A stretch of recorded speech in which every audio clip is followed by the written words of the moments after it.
दोस्तों, अगर आप अपनी जिंदगी में वो हासिल करना चाहते हैं जो आज तक आपने हासिल नहीं किया, तो फिर आपको वो करना पड़ेगा जो आज तक आपने नहीं किया। इस बात को लिखकर अपने रूम में कहीं लगा लें और उसे रोज पढ़ा करें। हर काम का एक आउटपुट, एक नतीजा होता है। अगर आप एक काम एक ही तरीके से करते रहेंगे तो आप उसे जितनी बार मर्जी कर लें, आपको वही रिजल्ट मिलेगा जो मिल रहा है। रिजल्ट को बदलना है तो तरीका बदलना पड़ेगा। अगर आप अपनी जिंदगी से मुतमिन नहीं हैं, आपकी जिंदगी वैसी नहीं है जैसी आपकी ख्वाहिश है, जैसी आप गुजारना चाहते हैं, तो आपको अपनी जिंदगी गुजारने का तरीका बदलना होगा। जिंदगी को बदलना चाहते हो तो गुजारने का तरीका बदलो, कुछ मुख्तलिफ करो, कुछ कुर्बानियां दो। कुछ हासिल करने के लिए कुछ खोना पड़ता है। हमेशा याद रखना, जिंदगी गुजारने का तरीका नहीं बदलेंगे तो जिंदगी नहीं बदलेगी। तो अगर आप अपनी जिंदगी को बदलना चाहते हैं तो आज की वीडियो में मैं आपसे डिस्कस करूंगा कि आपको क्या बदलना चाहिए। दोस्तों, सबसे पहली बात, अपने इल्म को ताकत बनाएं। आपने बचपन से ही सुना होगा कि नॉलेज इज पावर। इल्म एक ताकत है जिसकी बुनियाद पर आप जिंदगी में कामयाबी हासिल कर सकते हैं। लेकिन दोस्तों, इल्म उस वक्त तक ताकत नहीं बनता जब तक आप उसे अमल में नहीं लाते, उसे अप्लाई नहीं करते। बहुत से लोग किताबें पढ़ते रहते हैं, मुख्तलिफ तरीकों से इल्म हासिल करते रहते हैं, लेकिन उनकी जिंदगी में तब्दीली नहीं आती, वो कामयाब नहीं हो पाते क्योंकि वो उस नॉलेज को अपनी लाइफ में अप्लाई नहीं करते। अगर आप नॉलेज को अप्लाई नहीं करेंगे तो सिर्फ एक इंफॉर्मेशन की सूरत में आपके पास रहेगा, वो पावर नहीं बनेगा।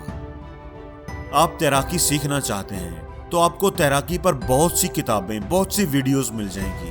आप वो पढ़ना शुरू कर दें, आप सारी की सारी पढ़ लें, सारी वीडियोस देख लें, उनको जुबानी याद कर लें, फिर भी आप तैराकी नहीं कर पाएंगे। तैराकी सीखने के लिए आपको उस नॉलेज को अप्लाई करना पड़ेगा, आपको पानी में उतरना पड़ेगा, आपको प्रैक्टिस करनी पड़ेगी। हमेशा याद रखना कि इंसान नसीहत से नहीं बल्कि तजर्बे से सीखता है। इसलिए अगर आप गुर्बत से निजात चाहते हैं तो जो सीखा है उसे अप्लाई करने की आदत बनाएं। दोस्तों, दूसरी बात, अपनी नाकामियों को कामयाबी का जीना बनाएं। गरीब और अमीर लोगों में एक बहुत बड़ा फर्क होता है। अमीर लोग अपनी नाकामियों को कामयाबी का जीना बना लेते हैं, जबकि गरीब इंसान की नाकामी नाकामी ही रहती है। गलतियां हर कोई करता है, चाहे वो अमीर हो या गरीब, कामयाब हो या नाकाम इंसान, गलती सबसे होगी, नाकामी सबको मिलेगी। लेकिन इस दुनिया में 90% लोग वो होते हैं जो गलती करने के बाद उसे तस्लीम ही नहीं करते। वो अपने आप को डिफेंड करते हैं, एक्सक्यूजेस पेश करते हैं, इल्जाम दूसरों पर लगाते हैं। जब तक हम अपनी नाकामियों को तस्लीम नहीं करेंगे, उनसे सीखेंगे नहीं और उन्हें ना दोहराने का अहद नहीं करेंगे, वो नाकामी नाकामी ही रहेगी, वो कामयाबी का जीना कभी नहीं बन सकेगी।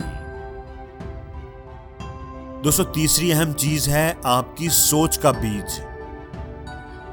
गरीब और अमीर इंसान की जिंदगी में सबसे बड़ा फर्क उनकी सोच का होता है। गरीब लोगों की सोच सारी उम्र छोटी ही रहती है, वो सारी जिंदगी कुछ बड़ा सोच ही नहीं पाते, करना तो दूर की बात, वो सोच ही नहीं पाते। इंसान की सोच एक बीज की तरह होती है, ये आपकी आइंदा आने वाली जिंदगी का तयन करती है। आप जो बोएंगे वही काटेंगे। जैसा बीज आप बोएंगे, मतलब जैसी सोच आप रखेंगे, वैसे ही आपकी जिंदगी होगी। 99% लोग इसलिए नाकाम नहीं होते कि उन्होंने कुछ बड़ा सोचा और उसे हासिल नहीं कर सके, बल्कि वो इसलिए नाकाम होते हैं कि उन्होंने कुछ छोटा सोचा और उसे हासिल कर लिया। कायद-ए-आज़म जब वकील बने तो उस वक्त एक बहुत बड़ी लॉ फर्म ने कायद-ए-आज़म को अपने साथ काम करने की ऑफर की। वो बहुत अच्छी सैलरी पैकेज दे रहे थे, लेकिन कायद-ए-आज़म ने यह कहकर उनकी जॉब ठुकरा दी कि मैं इतने पैसे रोज कमाना चाहता हूं। दोस्तों, ये होती है बड़ी सोच। हमेशा याद रखना कि इंसान जिंदगी में उतना ही बड़ा कर सकता है जितना बड़ा वो सोच सकता है। इसलिए दोस्तों, अमीर बनना चाहते हो तो अपनी सोच को बड़ा करो, बड़ा सोचो। और ये बात भी याद रखना कि बड़ा करना मुश्किल नहीं होता, बड़ा सोचना मुश्किल होता है, क्योंकि बड़ा सोचने के लिए हिम्मत चाहिए होती है। और जिंदगी में हर रोज कुछ नया सीखो, नया सोचो, नया करो, लर्न करो।